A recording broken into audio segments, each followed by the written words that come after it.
We will begin the last part of this course, which is Hamiltonian mechanics. The Hamiltonian point of view helps to gain insight into the system which is not available in Lagrangian mechanics. That's one of the reasons why one would like to do Hamiltonian mechanics. And also, the language which Hamiltonian mechanics provides is very suitable for building other kinds of formalisms, for example, quantum mechanics, and we will see why this formalism is so useful. Okay, so let's begin by starting with something called Legendre transformation, which you may have already encountered before. So let me first say what a Legendre transformation is.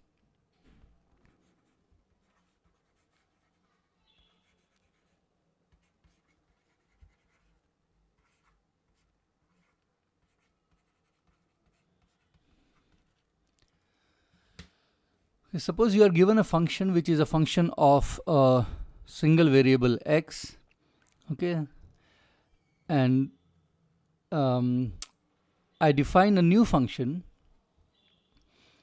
denoted by capital F, and which is a function of two arguments, x and xi. Xi is a new variable which I am introducing, okay, and this capital F is defined by the following. So it's x xi minus f of x.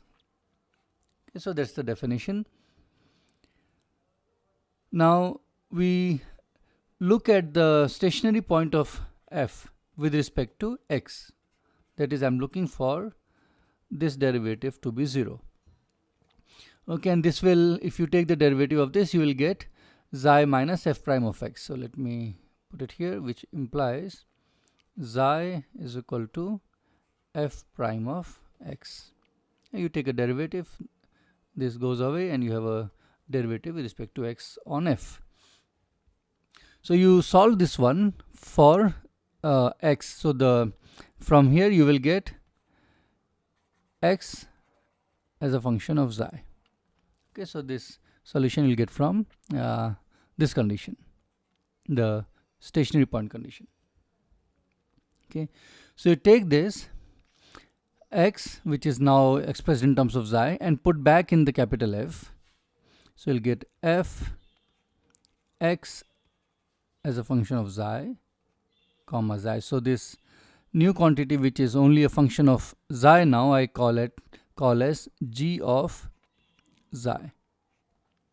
Okay, so this is what is called a Legendre transformation. So you have gone from the function f of x to a new function g of xi through this transformation which you have here, and this transformation is called Legendre transformation. Okay, so what is it? It is now x, which is really expressed in terms of xi, times, you already had a xi here, minus f of x of xi. Okay, so that's how Legendre transformation is defined. Now, to gain more insight into this transformation, more geometrical insight, I would encourage you to look into the book by Arnold and also the book by Hand and Finch. Okay, these two references or any other references you can look at, and you will also see that it's not true that you can always find a transformation. The transformation may not exist. Okay, so I will not go into those details, but I'll encourage you to have a look at these books. Now I'll give you a simple example for a Legendre transformation.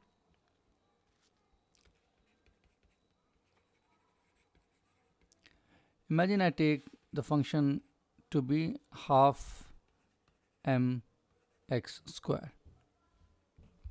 Okay, now I want to arrive at g of xi.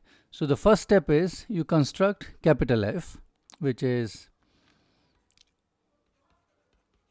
okay, so you are introducing a new variable xi, which the capital F is x xi minus half m x square. Okay. Now if you take the derivative of capital F and put it equal to 0, okay, you will get the value of x to be xi over m. Okay, so this is what I have found now. Okay, now you construct g of xi, which is basically the capital F, where x is given its value in terms of xi. Okay, so this becomes, you have x is your xi times xi becomes xi square over m minus half m, and here instead of x you have again xi square over m square. Okay, which leaves you with xi square over 2m. Okay, so this is the Legendre transformation of half mx square, xi square over 2m. That's the answer. Okay, now there is another property of Legendre transformation which I would like to tell you, is that if you do the Legendre transformation twice, meaning if you look at the square of the Legendre transformation, it equals identity. Meaning if I take this g of xi and again do a Legendre transformation on it and try to find the function, I'll get a half mx square. Let's see. So I have xi square over 2m. Let's start from before that, okay, so g of xi is xi square over 2m. Okay, so what you do is we construct function f.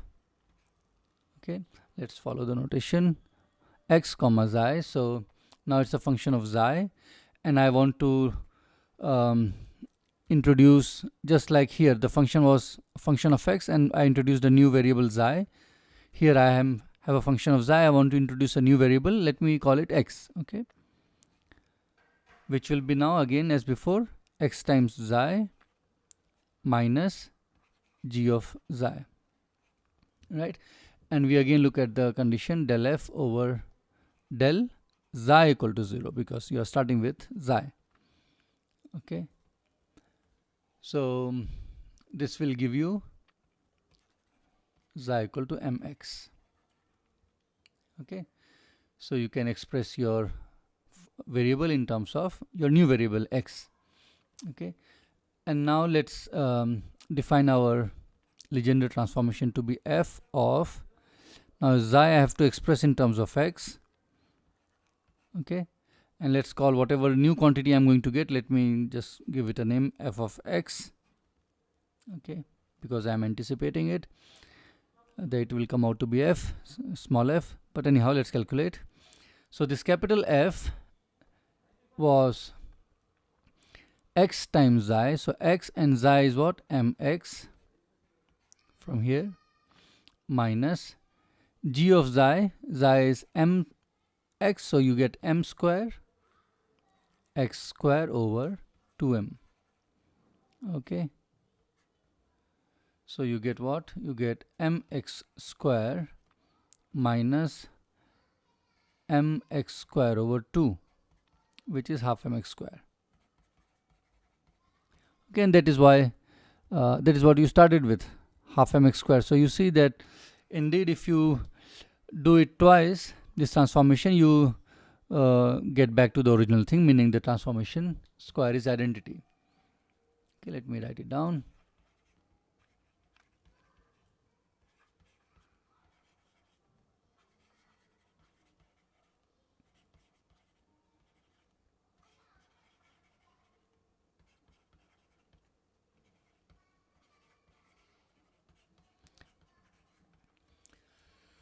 Okay, so that's the Legendre transformation for one variable. Now if there are several variables which you want to transform, so let's look at the case of many variables.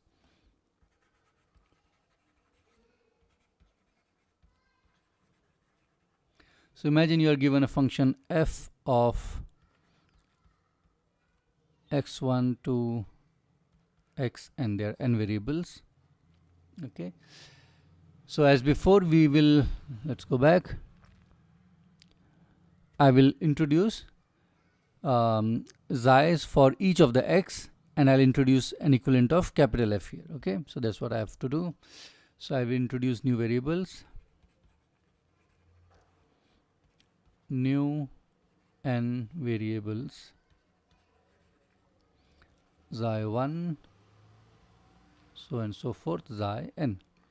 Okay, and then I again define a capital F, which is a function of all these n's and also all these xi's.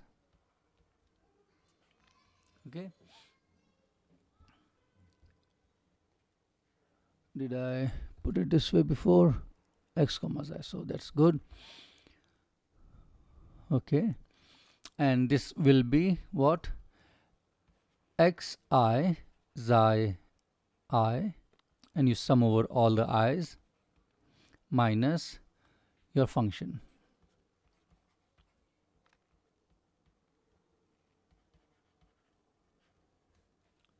Okay, and as before, the condition of finding xi would be delta f over delta xi equal to 0. So you look at the partial derivatives to be 0. So that is the station. That is how you'll get the stationary point of not the stationary point with respect to x for capital F. Okay, and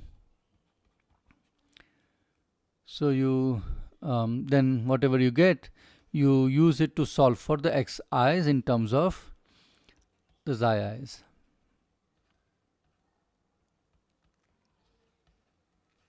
Okay, which also implies as before that your xi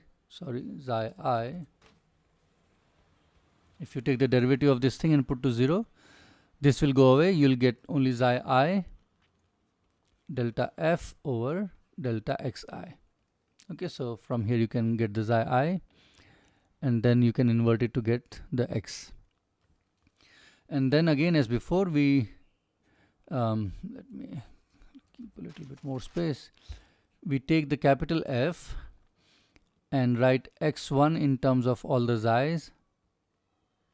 Let me put only one xi to avoid the clutter, but you understand that it means all the xi's. Okay,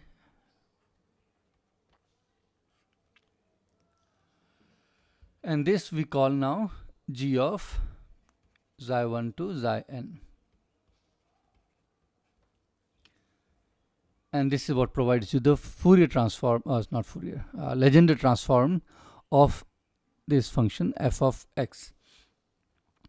Okay, so it follows the same thing. There is nothing new here, and again for more details you refer to the references which I mentioned a few minutes ago.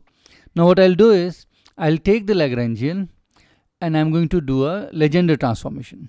Okay, so the first thing is, because your Lagrangian depends on q and q dots and time, I should ask which variable I am going to change.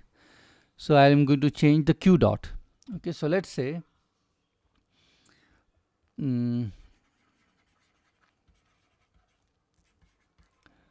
I take my Lagrangian, which is L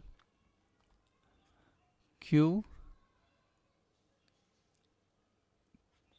dot and t. Okay, when I'm writing q, I mean all the q1 to qn. Okay, let's say the system is n dimensional and the q represents all of the entire set.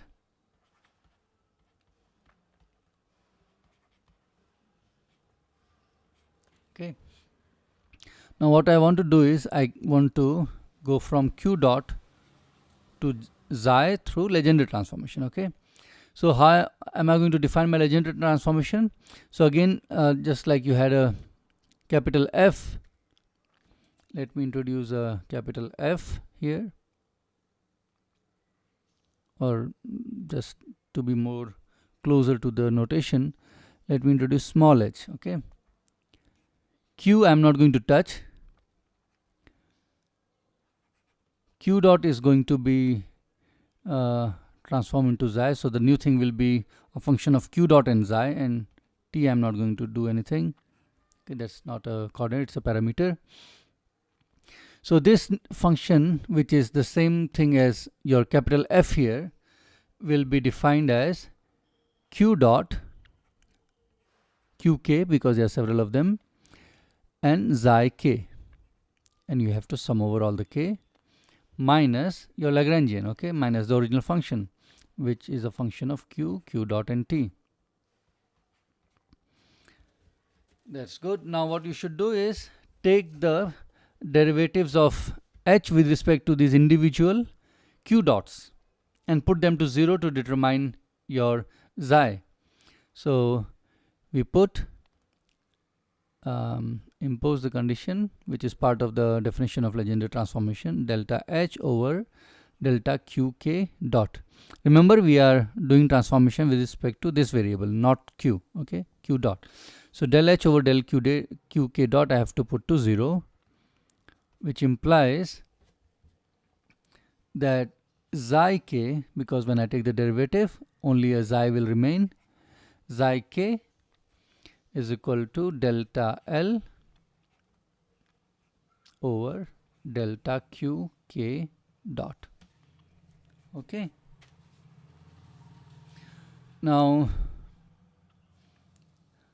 I will define a function which will be equivalent of this g, which is just the same capital F with the coordinates replaced by the new variable xi. I mean, coordinates expressed in new variables xi. So instead of calling it g, I call it capital H. Okay, and it will depend only on now xi, because q dots will be gone, but the t and q which were there before, which we have not touched, are still there. And what is this? It is just your small h, which q dot of xi t, okay, just like before. So that's your Legendre transformation. But now you note that del L over del q dot was just the definition of conjugate momentum with respect to the coordinate q. Okay, that's what is conjugate momentum, momentum conjugate to the coordinate q. Okay, so this is p of k, which means if I want to be using this piece of information, then h is really a function of q, p, and t. Okay, and this is called Hamiltonian.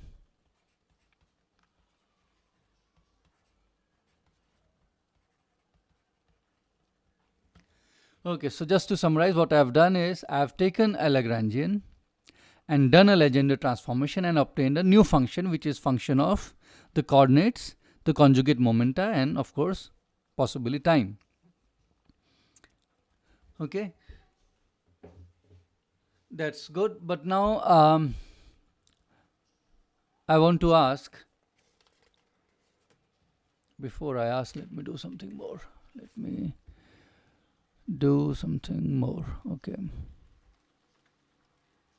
yeah, so let's look at now the total derivative of this new function which you have obtained, and which we are saying that I'm going to treat as a function of q and p. I mean, it is a function of q and p and t, and I will use this relation, this definition, and also this is your defining relation, and write the total derivatives in two ways, and then compare the coefficients. So let me do that.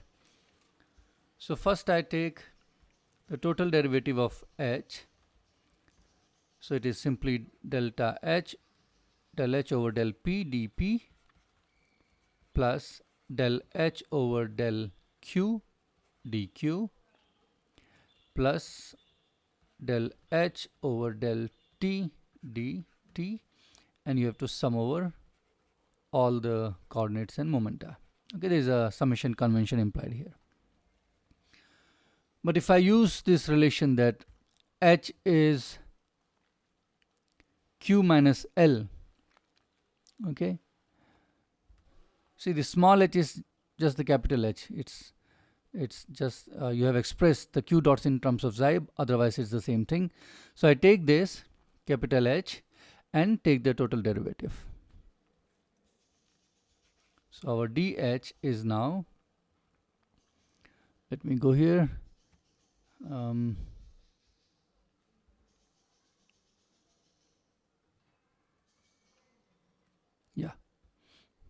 So I get q dot dp plus p dq dot minus del L over del Q dq minus del L over del Q dot dq dot, and because Lagrangian may also depend explicitly on time, I have del over del t dt. And the same reason why I had this term, because Hamiltonian could explicitly depend on time. Okay, so this I have constructed using this one, and remember xi k was pk. Okay,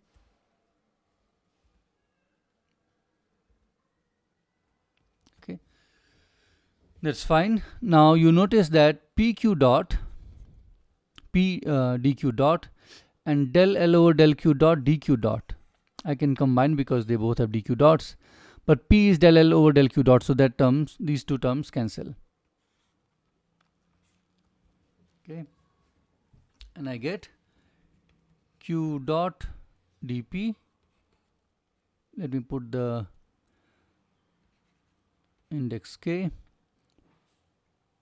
minus del L over del Q dq. Again, let's put the index k minus del L over del t dt.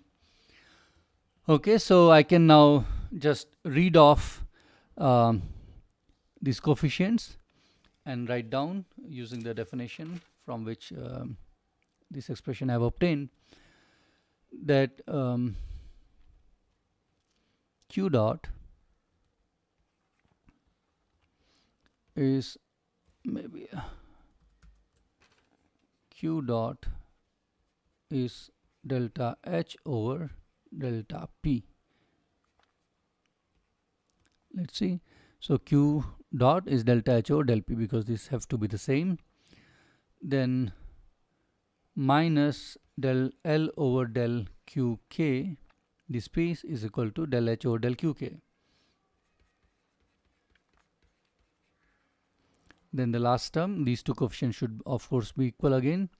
So we have delta h over delta t is same as the delta L over delta t, which means that if Lagrangian doesn't depend on time explicitly, the Hamiltonian will also not depend explicitly on time. Okay, that's good. So all we have done till now is just Legendre transformation, and we have expressed these coefficients in terms of these ones. Okay, beyond that we have done nothing. There is no information of the dynamics here.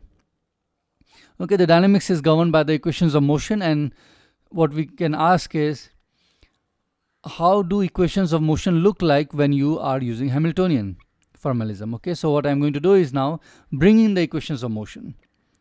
Okay, because okay, let's do it and then see. So let's write down the equations of motion.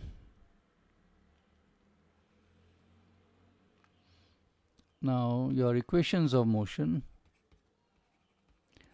which are your Euler-Lagrange equations of motion, which is just d over dt del L over del Q dot minus del L over del Q is equal to 0. Okay, for each of the coordinates. But you know that del L over del Q dot is p, is the conjugate momentum, and d over dt gives you a p dot.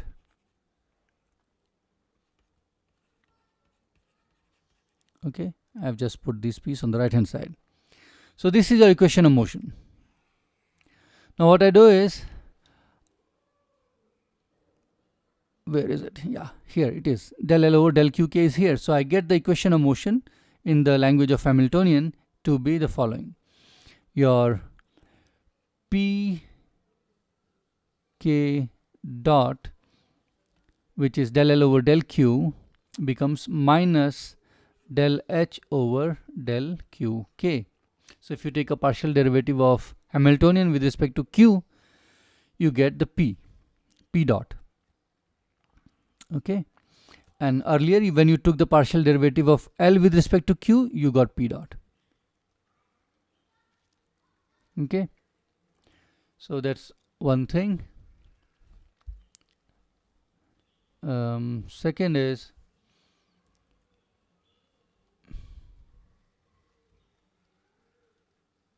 yeah, here is the second is, let me write it down and then I'll show you.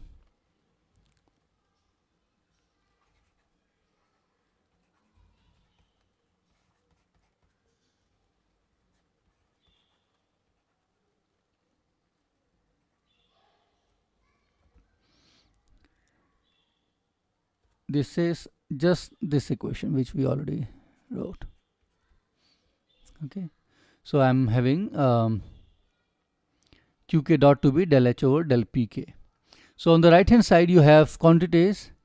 The derivatives are with respect to the arguments of h, of course. So you have q and p as arguments, and on the left hand side you get q dot and p dot. Okay, and these are your Hamilton's equations of motion.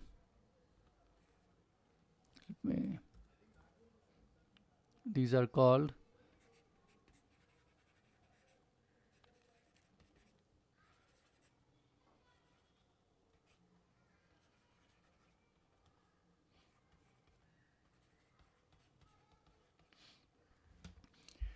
okay, so you may think that this was the equation of motion, the Lagrangian formalism, and this is what you have. Okay, and this thing has translated into this, so you may want to regard only this piece as the equation of motion and not this one. But note that in this Hamiltonian formalism, our q and p are on the same footing. Okay, we want to treat them equally, and I will show you later that we can okay, let me wait for that remark. Okay, so that is one thing. So we will treat both the equations as the equations of motion in the Hamiltonian formalism, and not just this one, okay, which you might think, because it comes from here. Okay, so that's point number one. Point number two, that your equations here, if you look at, these were second order differential equations, right? If you look at these equations, but these ones are not second order differential equations. These are first order differential equations. Okay, if your q and p are variables and you have only first order derivatives involved in these equations. Okay, so that's one thing. So our equations are now first order, but now you have not n equations which you have here. You had, for a system of n degrees of freedom, you had n equations here. Here you have a total of 2 n equations. So because these are n equations and these are also n equations, so a total of 2 n equations. So let me write it down. Now we have p and q at the same footing, as I'm saying, are treated equally.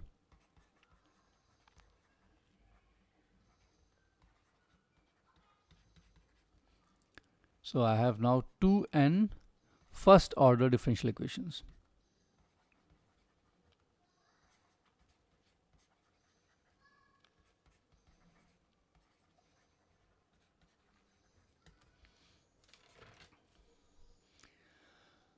Okay, so as opposed to your Lagrangian mechanics, where you use the configuration space of these coordinates, okay, which is n dimensional, where you use configuration space,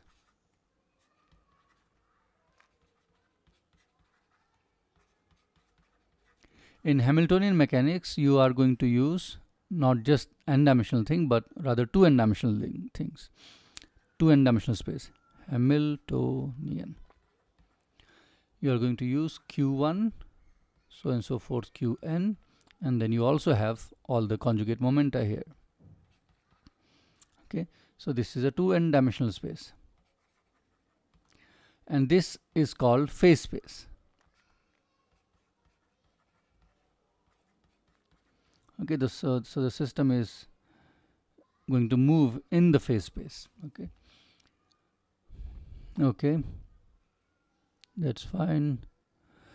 Now you may wonder whether we can obtain these equations of motion in the case of Hamiltonian, these Hamilton's equations of motion from a variational principle. Just like we could derive the Euler-Lagrange equations of motion, you starting from a variational principle that you take the action, okay, which is just the integral of Lagrangian over time, and you look for extremum of this, where you vary the q's, okay, their paths, and then you find the extremum, and from there you find the equations of motion. So the extremum is going to satisfy these equations of motion. Can a similar thing be done for Hamiltonian case? Can we start with a variational principle and arrive directly here rather than going to all the Legendre transformations? Okay, so that is one thing you can ask, and that's what we are going to do in the next video.